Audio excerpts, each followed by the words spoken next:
नमस्कार, आप देख रहे हैं 4 PM और मैं हूं आपके साथ सिमरन। दोस्तों, चुनाव में 90 सीटों पे धांधली का बड़ा सबूत सामने आया है और सबसे बड़ी बात यह है कि जो चुनाव आयोग कल तक इस बात को गलत साबित कर रहा था कि चुनाव में कोई गड़बड़ी नहीं हुई है, अब विडंबना ये है कि वही चुनाव आयोग चिल्ला चिल्ला के कह रहा है कि हाँ, सच में वोटर लिस्ट गलत थी और इसके लिए अब स्पेशल रिवीजन जरूरी है। हालांकि पूरे मामले में अनजाने में ही सही, मगर चुनाव आयोग ने राहुल गांधी के दावे पे मुहर लगा दी है। कहां और कैसे 90 सीटों पे धांधली का सबूत सामने आया है और कैसे ज्ञानेश जी के विभाग ने राहुल गांधी के दावों पे मुहर लगा दी है, सब कुछ आपको अपनी इस 8 मिनट की रिपोर्ट में अच्छे से बताऊंगी।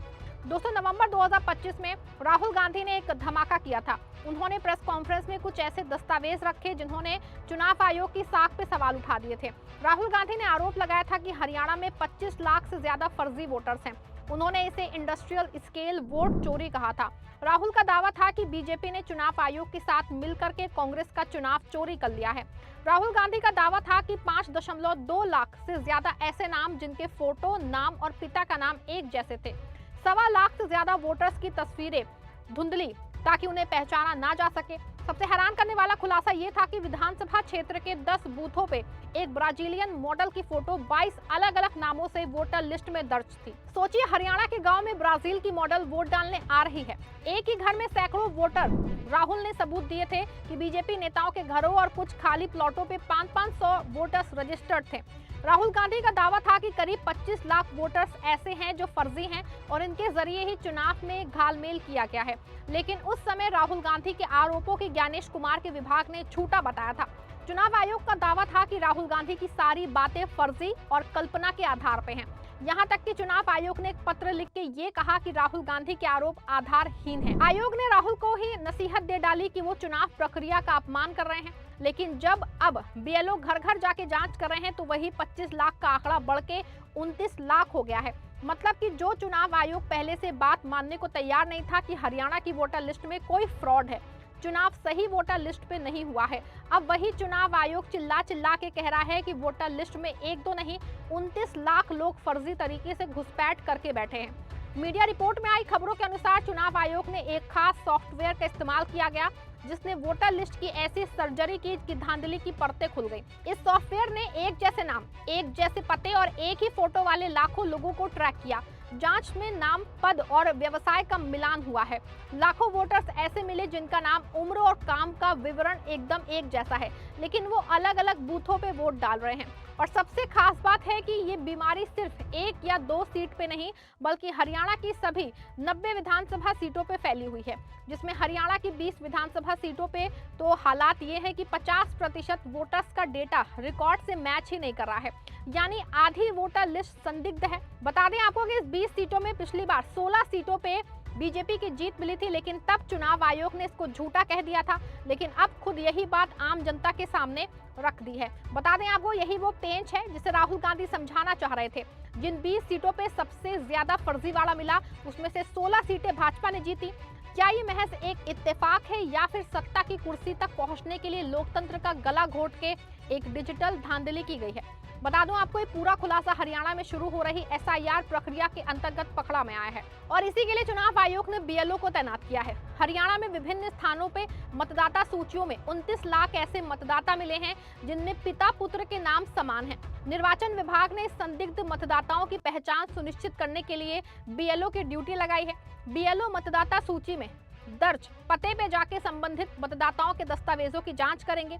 जांच में सही पाए गए लोगों का वोट बरकरार रहेगा, जबकि फर्जी मतदाताओं को मतदाता सूची से बाहर कर दिया जाएगा। बता दें आपको कि हरियाणा में एसआईआर की विधिवत ऐलान से ही पहले ही इलेक्शन कमीशन अपनी तैयारी में जुट गया है। तकरीबन 21,000 बीएलओ वर्ष 2002 के साथ वर्तमान मतदाता सूची का मिलान करने में जुटे हैं। प्रदेश में 2 करोड़ 7 लाख से अधिक मतदाता हैं, जिसमें से 1 करोड़ 21 लाख 58% मतदाताओं की मैपिंग हो चुकी है। जिन मतदाताओं का नाम वर्ष 2002 की मतदाता सूची में दर्ज नहीं है, लेकिन उनके माता पिता, दादा दादी का नाम उस सूची में दर्ज है, उन्हें अलग से दस्तावेज देने की कोई जरूरत नहीं होगी। बाकी मतदाताओं को अपनी पहचान के सबूत देने होंगे, तभी उन्हें मत डालने का अधिकार मिल पाएगा। हरियाणा के मुख्य निर्वाचन अधिकारी ए श्रीनिवास ने बताया है कि राहुल गांधी द्वारा लगाए गए आरोपों की जांच कराई गई है। आरोपों में कहीं कोई सच्चाई नहीं निकली। हालांकि मतदाता सूचियों में 29 लाख मतदाताओं के नाम और उनके पिता के नाम समान मिले हैं। जिस कारण संबंधित बीएलओ को उसकी जांच का जिम्मा सौंपा गया है। इसके अलावा सभी मतदाताओं की मैपिंग का काम भी जोर शोर से जारी है। जिन मतदाताओं को ये नहीं पता कि वर्ष 2002 की मतदाता सूची में स्वयं उनका नाम या उनके माता पिता दादा दादी का नाम किस विधानसभा निर्वाचन क्षेत्र के किस भाग में दर्ज है, वो निर्वाचन आयोग की वेबसाइट के तहत खोज सकते हैं। हालांकि भले से ही हरियाणा के मुख्य निर्वाचन अधिकारी ये नहीं मान रहे हैं कि जो राहुल गांधी ने 25 लाख बताए थे वो गलत है, लेकिन जो 29 लाख बता रहे हैं अगर सच में वो सही है तो ये बात तय है कि राहुल गांधी की बात और आरोप कहीं न कहीं सही थे। और ऐसे में हरियाणा में जो पिछला विधानसभा चुनाव हुआ वो गलत वोटर लिस्ट पे हुआ था, और अगर किसी भी राज्य की वोटर लिस्ट गलत है तो ये चुनाव भी वैध नहीं होना चाहिए, क्योंकि अगर वोटर लिस्ट गलत है तो चुनाव भी अवैध होगा। ऐसे में बात चुनाव आयोग ना माने फिर भी ये कहा जा सकता है कि हरियाणा के पिछले चुनाव में 90 सीटों पे धांधली हुई थी, क्योंकि ये वोटर लिस्ट की गलत और गलत वोटर लिस्ट सही होगी तो एसआईआर के पहले चुनाव आयोग को कैसे पता चला जाता है कि 29 लाख फर्जी वोटर हैं। सवाल है कि जब सॉफ्टवेयर से ये फर्जीवाड़ा इतनी आसानी से पकड़ा जा सकता था तो चुनाव से पहले ये क्यों नहीं किया गया? क्या आयोग से भाजपा की जीत पे मुहर लगाने वाली मशीन बन गया है? ब्राजीलियन मॉडल की फोटो पे जब राहुल गांधी ने सवाल उठाया तो आयोग ने जांच करने की बजाय उसे रूटीन एरर क्यों बताया? जब 29 लाख वोटर संदिग्ध पाए गए तो क्या उन सीटों पे चुनाव रद्द होंगे या फिर इस धांधली से बनी सरकार को ही जनमत मान लिया जाएगा? दोस्तों, ये सिर्फ एक राज्य की बात नहीं है, ये पूरे देश के चुनाव सिस्टम पे हमला है। अगर हरियाणा में 29 लाख फर्जी वोटर्स हो सकते हैं तो सोचिए उत्तर प्रदेश, बिहार और महाराष्ट्र में क्या खेल चल रहा होगा। अब चुनाव आयोग ने आदेश दिया है कि बीएलओ घर घर जाके इन 29 लाख वोटर्स के दस्तावेजों की जांच करेंगे, लेकिन सवाल है कि जब पछताए तो होत क्या? चिड़िया चुग गई खेत। चुनाव हो गए, सरकार बन गई, फैसले ले लिए गए, अब जांच करने का क्या ही मतलब है? क्या ये सिर्फ एक दिखावा है ताकि जनता का गुस्सा शांत किया जा सके? हरियाणा के कई इलाकों से खबरें आ रही हैं कि लिस्ट में उन लोगों के नाम भी संदिग्ध हैं जो वहां 50 साल से रह रहे हैं, जबकि फर्जी नामों को गायब कर दिया गया है। ये डेटा की सफाई नहीं बल्कि सबूतों को मिटाने की कोशिश भी हो सकती है। आपको क्या लगता है, क्या राहुल गांधी के दावे अब पूरी तरह सच साबित हो गए हैं? क्या चुनाव आयोग को इस लापरवाही के लिए जिम्मेदार नहीं ठहराया जाना चाहिए?